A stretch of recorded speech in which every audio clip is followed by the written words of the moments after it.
All right, guys, here we go. Chapter 9 of The Great Gatsby. Let's wrap up this book here, shall we? So after Gatsby and Myrtle's death, Nick was seemed to be the one who was put in charge of Gatsby's funeral because he was the only one around.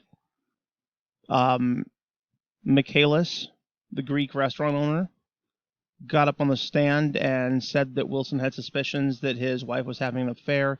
But then her sister Catherine got up there and said, oh no, she was perfectly happy with her husband. She'd never met Gatsby before in her life. And the newspapers and the police report reduced this to a man deranged by grief, is how they referred to George Wilson. And they left it at that.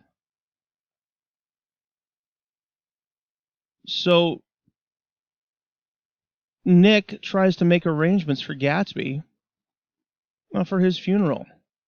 The first person, of course, that he calls is Daisy. And he calls her and finds out she and Tom have skipped town. They left. They didn't want anything to do with what had happened to Gatsby, and so they're gone. Then he tries to call Meyer Wolfsheim. Wolfsheim's name isn't in the book anywhere. He finally gets a letter from Wolfsheim that says, this is on page 177, says, Dear Mr. Carraway, this has been one of the most terrible shocks of my life to me. I hardly can believe it, that it is true at all. Such a mad act as that man did should make us all think. I cannot come down now, as I am tied up in some very important business and cannot get mixed up in this thing now. If there is anything I can do a little later, let me know in a letter by Edgar. I hardly know where I am when I hear about a thing like this, and I am completely knocked down and out. Yours truly, Meyer Wolfsheim. And then in a hasty addenda beneath, let me know about the funeral, etc. I do not know his family at all. Fitzgerald 177. It wasn't until a couple days later, Nick says he thinks it was the third day, he gets a telegram from a man named Henry Gatz, who introduces himself as Jay Gatsby's father. He saw it in the Chicago newspaper. It was all over the Chicago newspaper. And he comes back and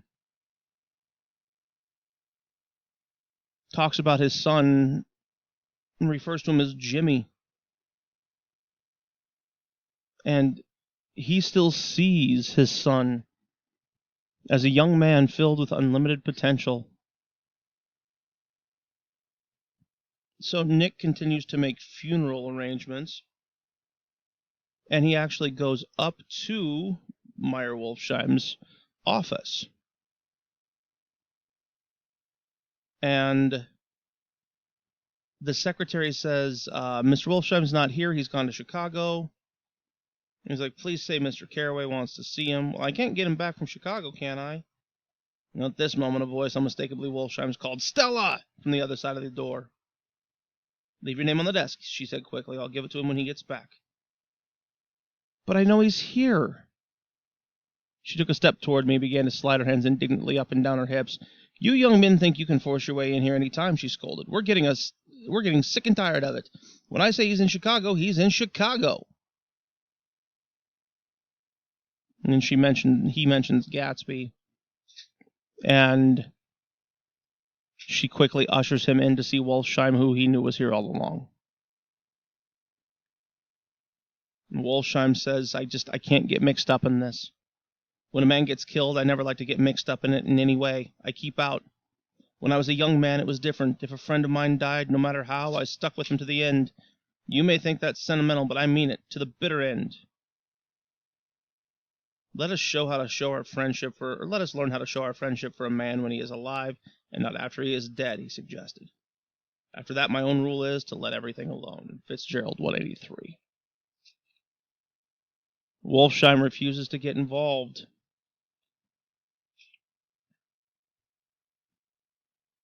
And the day of the funeral, nobody shows up.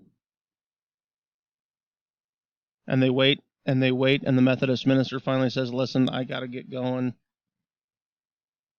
So Nick gets in the car with the minister and leads this very short funeral procession. When they get to the graveside, Owl Eyes is also there. Now, this is very important. Only 3 people show up to Gatsby's funeral. That's Nick, Gats, his father, and the owl-eyed man and a few servants. The only people who made an effort to show up at Gatsby's funeral are also the people who made an effort to figure out who he really was. And all Owl Eyes can say as the service concludes is, "The poor son of a bitch."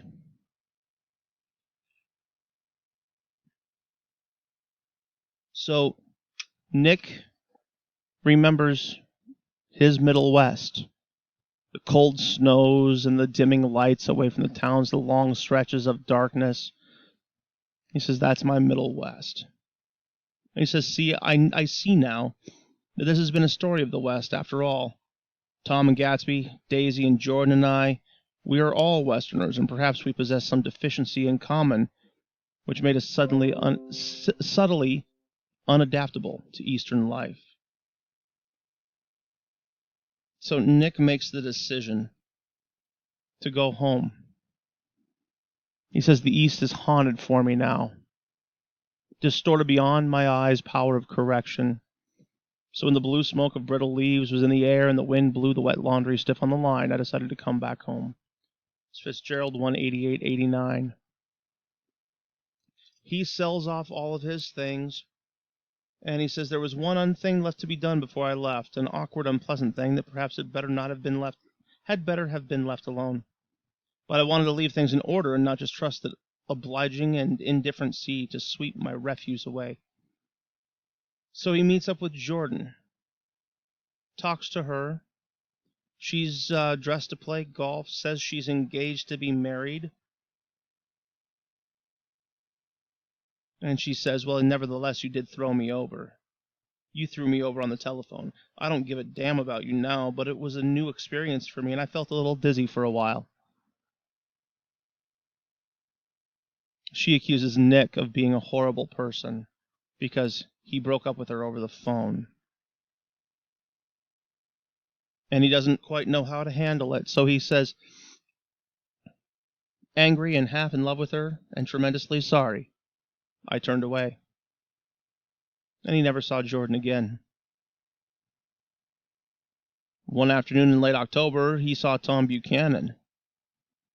And he tried to avoid Tom, but Tom saw him and came over to shake his hand, and he refused to shake Tom's hand, and Tom got really angry about it. He says, "Tom," I inquired, "what did you say to Wilson that afternoon?" He stared at me without a word, and I knew I had guessed right about those missing hours. I started to turn away, but he took a step after me and grabbed my arm. "I told him the truth," he said. "He came to the door while we were getting ready to leave, and when I sent word down that we weren't in, he tried to force his way upstairs. He was crazy enough to kill me if I hadn't told him who owned the car. His hand was on a revolver in his pocket every minute he was in the house." He broke off defiantly. "What if I did tell him? That fellow had it coming to him. He threw dust in your eyes just like he did in Daisy's, but he was a tough one. He ran over Myrtle like you'd run over a dog and never even stopped his car." We find out here that Daisy lied to her husband.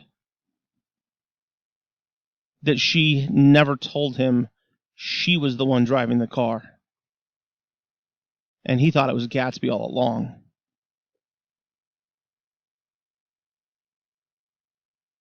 And Nick realizes that what Tom had done to him was completely justified.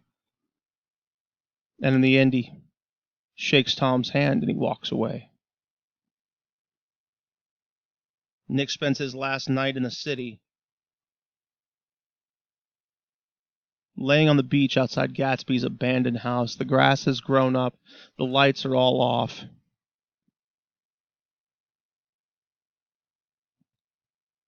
And he looks at the darkness and how the Dutch settlers who first came to this island must have seen The world, the way Gatsby saw the world, it was the last place in the world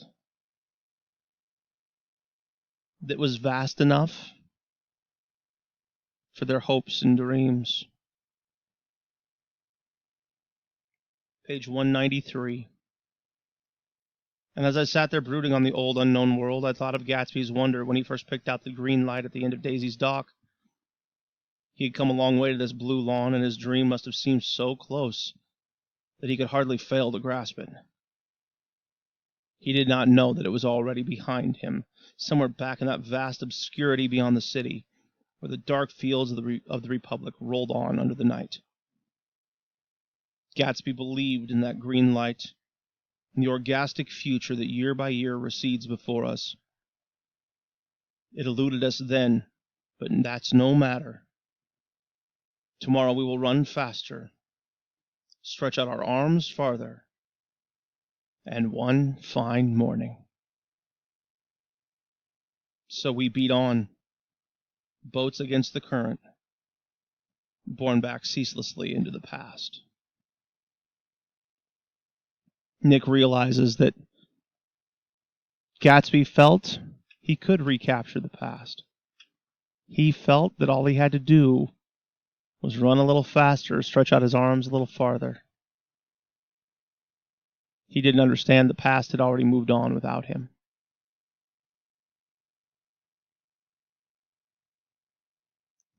So guys, that wraps up The Great Gatsby.